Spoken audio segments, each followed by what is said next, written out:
tell you. You always want to tell me how I love your deep blue eyes. How you love my... Hey, Sir Fix-a-Lot here. I'm going to show you how to replace or change out a power steering rack to a manual steering rack. This is great for the track because when you're spinning up at those high RPMs, there's a lot of power steering fluid that comes out of the reservoir. So what we're going to do is we're going to replace the power steering rack with a manual steering rack shown here. I picked all of these parts up on eBay, and we're going to pull the power steering rack out as well as the pump complete through the bottom of the car. What you're going to need is the power steering rack. It's right here. This one has some bad tie rod ends, just the end pieces. So I picked up a pair of tie rod ends.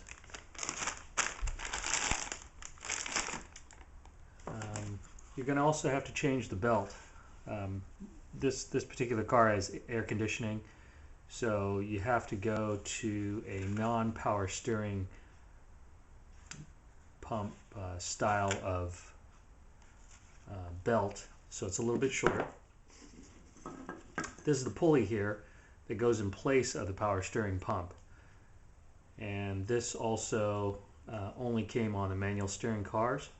So you're going to need this to bolt in place of the power steering pump itself. To get access to the pulley area, you're going to want to remove this cross tube for the air intake.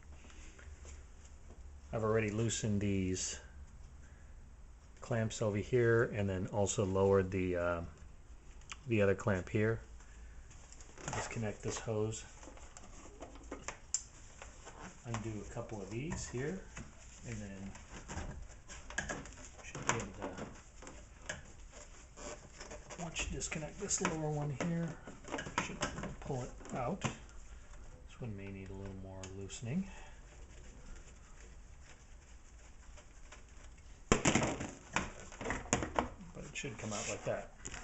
Starting from the engine compartment, there's only two hoses that you need to remove when you're working from the top, because the pump that's back here as well as the reservoir will come up from the top, and then when the power steering rack is removed from the bottom, then the other hoses will go down with it.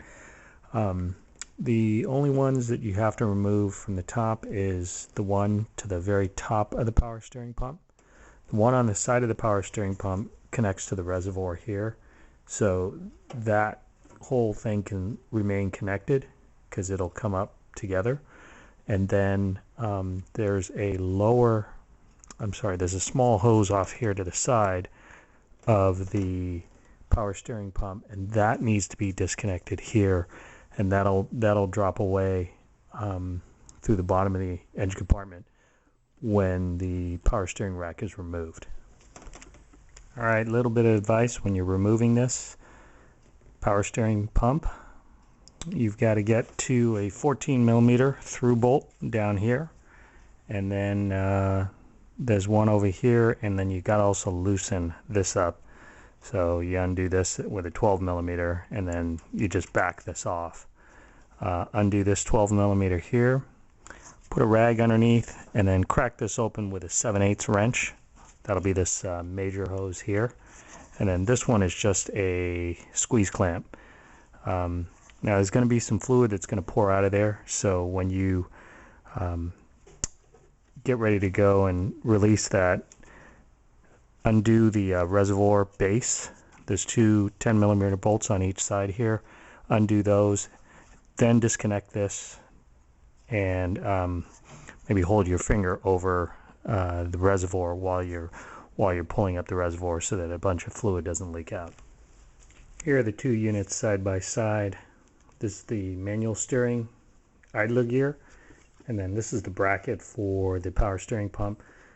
In order to remove this bolt here, you have to move this sleeve back.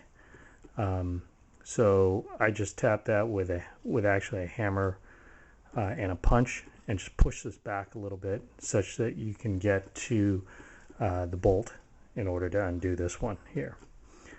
If you ever have to put it back together in the power steering mode, when you put your power steering pump in this space right here and then tighten down the bolt, this will automatically move towards the power steering pump and go into position. There are 5 points to removing the steering rack. There's 2 ball joints at the end, or tie rod ends. There are these 2 brackets here. These are going to be held down on the cross member. And then there's the steering rod. Comes down from the steering column. And you'll have a part that slides over this rod, and it's being held on by a bolt that sits inside the indentation. And so once you pull that out, that whole unit will be able to slide off. So once you get the cross members done and the tie rod ends done, then the whole steering column pulls forward, and then it'll slide off the steering rod or steering column bracket. In order to remove the tie rod end from the Pitman arm, you gotta remove the cotter pin first.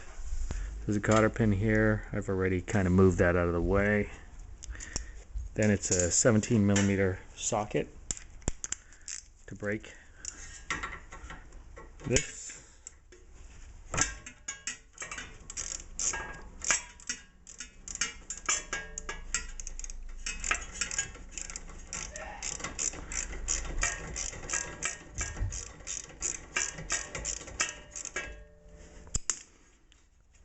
So once this is out,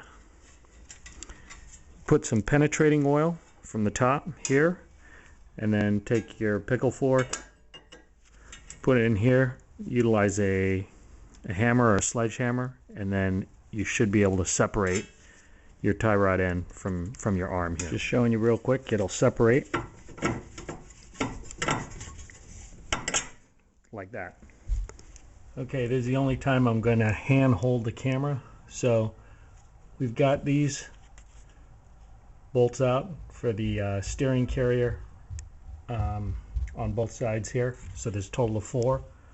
Going to have to remove, there's 1 bolt in there for the steering column, the rod that comes down, and so that's going to have to be undone. And then these guys are already undone, as I showed you before. So the torque specs on these is about 30 to 35 pound-feet. These guys are 35 to 40.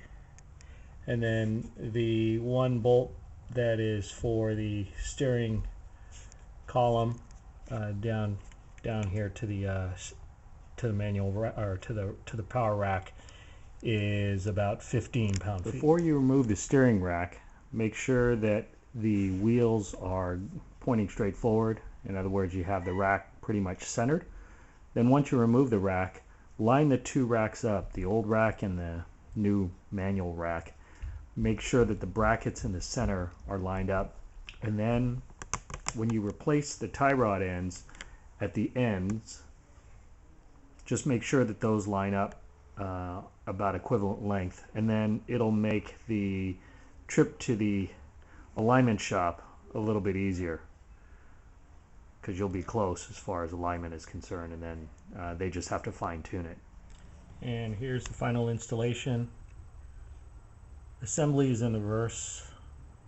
You first do the steering column bolt, then the clamps that hold down the steering rack itself, and then finally the tie rod ends. Assemble up the lower splash pan, put on your front wheels, and you're set to take it to the alignment shop for toe alignment.